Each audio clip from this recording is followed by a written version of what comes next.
एक ऐसी सब्जी भी है जो आपके खून से अम्लता यानी एसिडिटी को खत्म करती है। वात, पित्त और कफ तीनों दोषों को संतुलित करती है और ब्लड प्योरीफायर है। ये सर्दियों में मिलने वाला बथुआ है जो आयुर्वेद के अनुसार सभी शाकों यानी सब्जियों में बेस्ट है। तो चलिए जानते हैं इस उत्तम शाक बथुआ के बारे में और क्यों ये आपको सर्दियों में रोजाना के आहार में किसी न किसी रूप में प्रयोग में लानी चाहिए।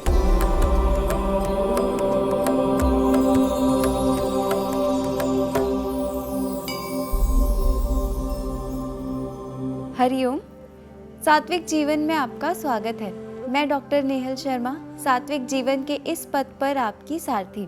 बथुआ के बारे में हम सब जानते हैं। हम बचपन से इसका रायता, इसकी कढ़ी, इसके पराठे खाते आए हैं, पर शायद आपने इसके स्वास्थ्यवर्धक गुणों के बारे में कभी गहराई से नहीं जाना होगा। तो देखिए, सबसे पहले तो आपको ये पता होना चाहिए कि बथुआ उगता है एक वीड की तरह, यानी इसे कोई उगाता नहीं है। सर्दियों में ये अपने आप उग जाता है, तो इसमें पेस्टिसाइड्स का, केमिकल्स के मिलने का खतरा सबसे कम होता है।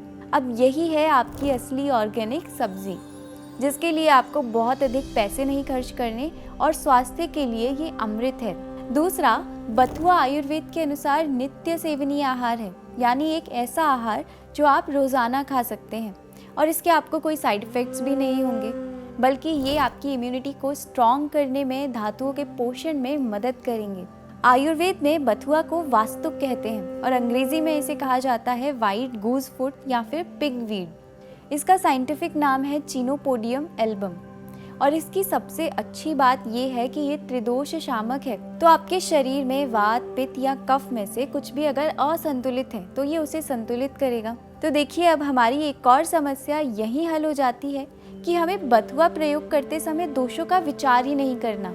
आप स्वस्थ हैं तब भी इसका सेवन कर सकते हैं और अस्वस्थ हैं तब भी इसका सेवन कर सकते हैं। तो चलिए अब जानते हैं बथुआ के गुण और प्रभावों के बारे में आयुर्वेद ग्रंथों में क्या कहा गया है। सबसे पहला तो बथुआ स्वाद में मधुर होता है और जो मधुर रस युक्त होता है वो मन को प्रसन्न करता है, स्वादिष्ट होता है, धातुओं का पोषण करता है और यही गुण हमें चाहिए एक सात्विक आहार में। बथुआ पचने में हल्का होता है, साथ ही इसमें क्षार गुण यानी एल्कलिनिटी इसमें होती है और आजकल हम जिस तरीके का आहार लेते हैं, जाने अनजाने में हमारे शरीर में अम्लता बढ़ती है, एसिडिटी बढ़ती है। इसलिए ऐसा आहार लेना भी जरूरी है जिनमें प्राकृतिक क्षार हो, जैसे कुष्मांड या पेठा भी इसी प्रकार के गुणों से युक्त है। आयुर्वेद ग्रंथ भाव प्रकाश में बथुआ की प्रशंसा में कहा गया है, दीपनम पाचनम रुच्यम लघु शुक्र बलप्रदम सरम प्लीहा अस्त्र पित्ताश कृमि दोष त्रयापहम। इसका मतलब ये है कि बथुआ हमारी पाचन शक्ति को बढ़ाता है, भूख बढ़ाता है और अपचन यानी इनडाइजेशन को दूर करता है।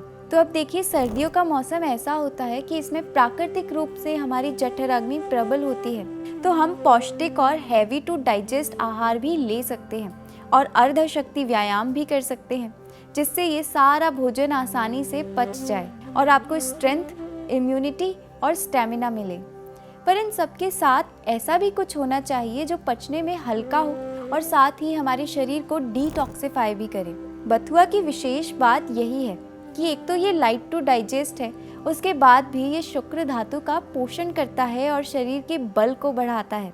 ये सरगुण से युक्त है, यानी इसके सेवन से रुके हुए मल का निष्कासन ठीक से होता है, तो ये कॉन्स्टिपेशन दूर करने के लिए भी एक अच्छी औषधि है। स्प्लीन से संबंधित समस्याओं में, रक्तअर्श यानी ब्लीडिंग पाइल्स में, कृमि यानी पेट में कीड़े अगर हैं तो उन्हें खत्म करने में ये मदद करता है। आयुर्वेद विद्वानों और बहुत से रिसर्च पेपर्स के अकॉर्डिंग बथुआ रक्त शोधक और लिवर फंक्शंस को अच्छा करने का काम करता है, खून साफ करने में मदद करता है और जिन्हें स्किन डिजीज है उन्हें इसका सेवन रोजाना जरूर करना चाहिए। ये वेदनाहर और शोथहर भी है। वेदनाहर का मतलब होता है एनाल्जेसिक, जो दर्द को कम करे, और शोथहर का मतलब होता है जो सूजन या फिर इन्फ्लामेशन को कम करे।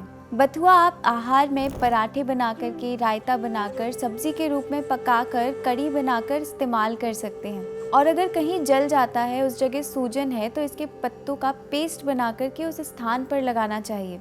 आधुनिक मत के अनुसार बथुआ protein, essential amino acids, calcium, iron, vitamin A और विटामिन सी का भी अच्छा स्रोत होता है। तो इन सर्दियों में रोजाना बथुआ का सेवन करें और स्वस्थ रहें। अगर आपको हमारा वीडियो पसंद आया हो तो इसे लाइक और शेयर करें, हमारे चैनल को सब्सक्राइब करें और अगर आपके पास कोई सवाल या सुझाव हमारे लिए है तो हमें कमेंट करके ज़रूर बताइए। धन्यवाद। मिलते हैं हमारी अगली वीडियो में। हरि ओम तत्सत।